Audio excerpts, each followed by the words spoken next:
Welcome to the KIMIYA Healing Podcast. How do you know the difference between whether you are working through incredibly important self-healing areas with you and your partner, or whether you are actually trauma bonding? It's a good question, isn't it? Are you activating each other's unhealed parts, or are you actually codependent? This is a really interesting area, and it's also sometimes very difficult to define the difference. So the first thing is, let's get clear on what these experiences look and feel like. When you're with somebody and you are trauma bonding, what essentially means is parts of you that you have not met, that you have not fulfilled, that you are unaware of, where your needs have not been met or expressed, and they're very deeply buried. Maybe parts of you that you've left in the dark because you haven't become aware of them are unconsciously projected onto the other person. And the other person is the perfect vehicle for this, because they have a set of wounds themselves that they also are completely unaware of. And in order to get their needs met, they need to interact with your wounds. But when I say interact, I don't mean interact in a compassionate way. I mean, it's almost like having the two demons are out and the demons do this dance. It's a very destructive dance. It's destructive because it doesn't actually lead to a new way of being. So in a way, probably the word isn't destructive, it's more like toxic. Toxic doesn't lead to a new creation. It doesn't lead to new awareness. It just stirs the pot of toxicity for many, many years. And what happens is it solidifies the ego structure. So that part of that person, and that might be you and your partner, that feel, okay, well, I'm so justified in feeling the way I do because look at the way that they behave towards me, XYZ, blah, blah, blah. That part gets stronger and deeper and gets more entangled with other parts of your character and other parts of their behavior until it's one huge, messy entanglement. And you don't really even know what the wounds are, what the triggers are, what the root causes are. There's no clarity. All you know is the pain. All you know is the fear. And a sign that this is happening to you is you are unable to grow individually or together.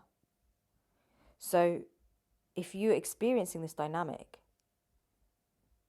and you are unable, and you look back on your life and you say, okay, well, I've been in this dynamic for, say, 10 years, 5 years, and I can actually say that in the last 5 years, my life hasn't grown, I haven't really developed, I haven't changed as a person, I haven't created anything new, I haven't deepened in my life purpose and path, I haven't really, then what have you been doing? And if they can look at their life and they can say the same, that actually they've been going through all of this trauma bonding and codependency and they haven't grown. And most people who are in this arrangement will not look at themselves and ask themselves, have I grown in the last 3 years, and how? Because they don't have a growth mentality. They don't have a self-healing mentality, because it's very difficult to have a growth and a self-healing mentality when you are in it and you're experiencing the constant frustration or pain or loneliness or fear that comes with being in that arrangement. So this may sound familiar. Maybe you've been through this in the past. Maybe you know people going through this. Maybe you're in it right now and you're listening to this and you're thinking, okay, that could be me. It's important to recognize if that is you, right? Not because it's not because it's impossible for you to ever recover from that. Of course it is. It's just, in order to heal and grow, you need to know where you are. You can't heal from something that you haven't accepted. So when you recognize you are in a toxic, codependent, destructive connection, relationship, that is not allowing you or the other person to grow. And evidence has shown, the last few years have shown, that you aren't growing individually or together, or as a couple, or as a family. And there isn't an inclination or a desire to do that. What you're looking at is an opportunity, really, what you're looking at.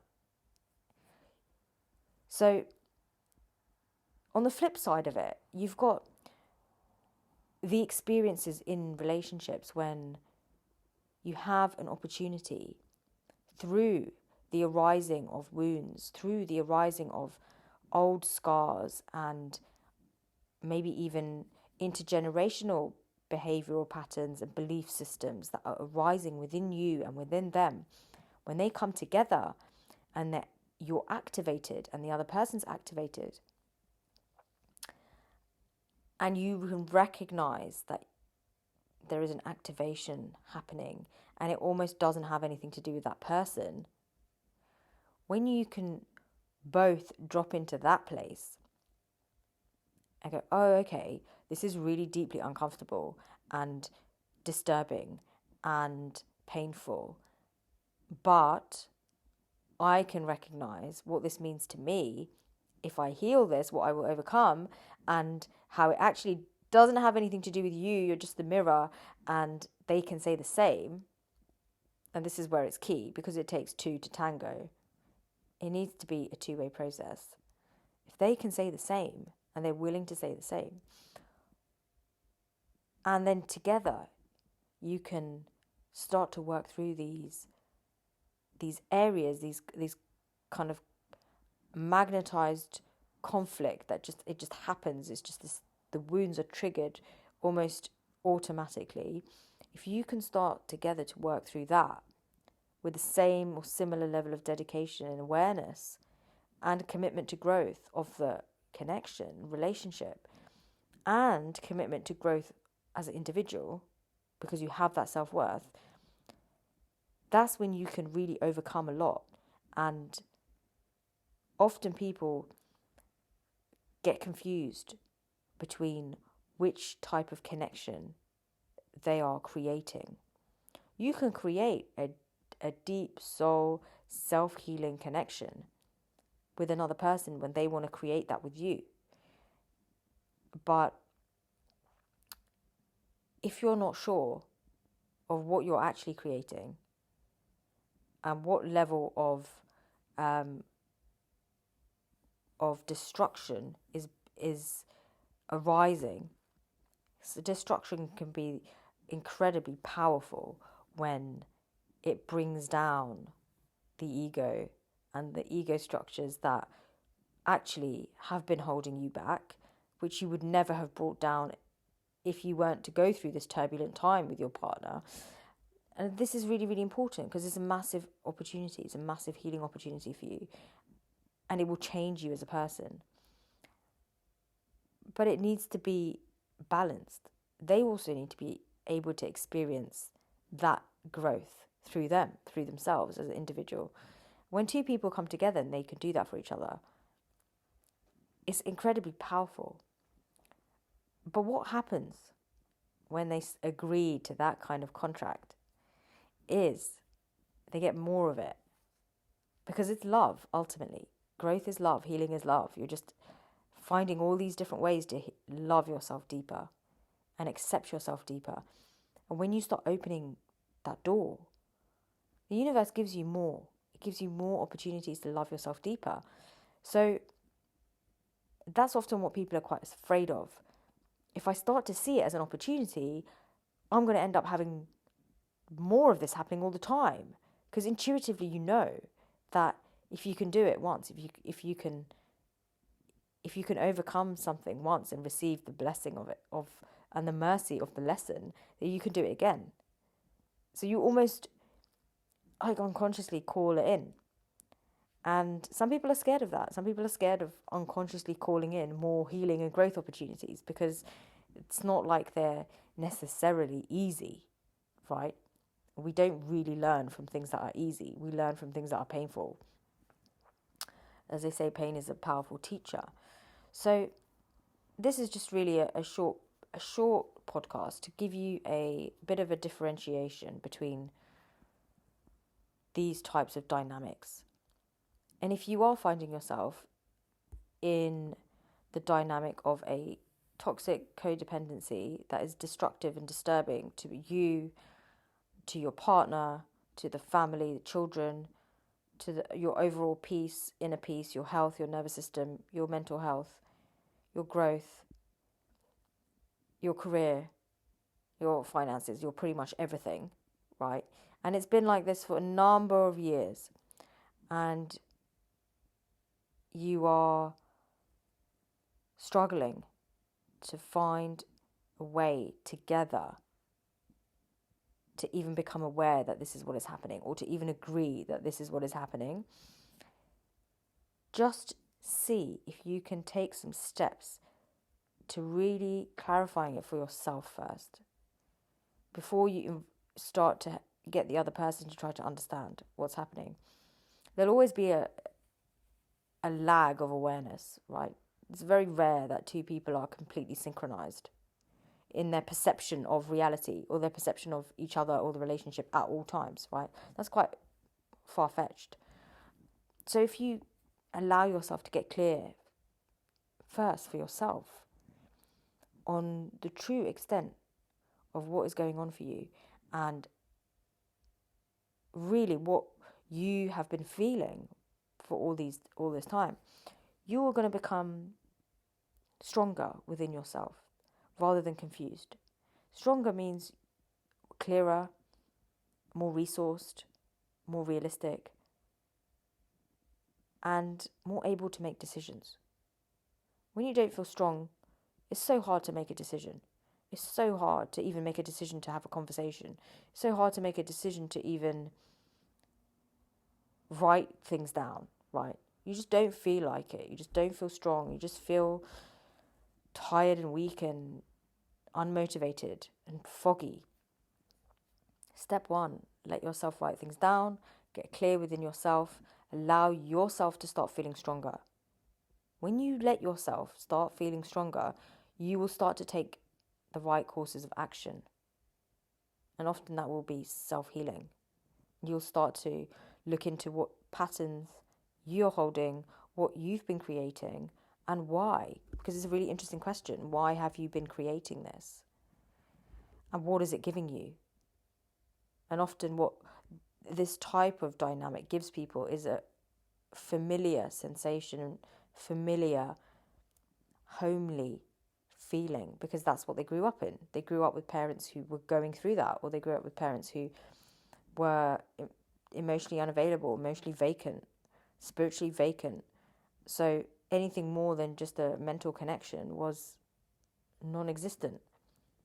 And two people being on completely opposite ends of the planet, opposite ends of the spectrum, right, was completely normalized. So it's difficult for you to know that that there's more out there for you, that there's deeper, if this is all you've ever known.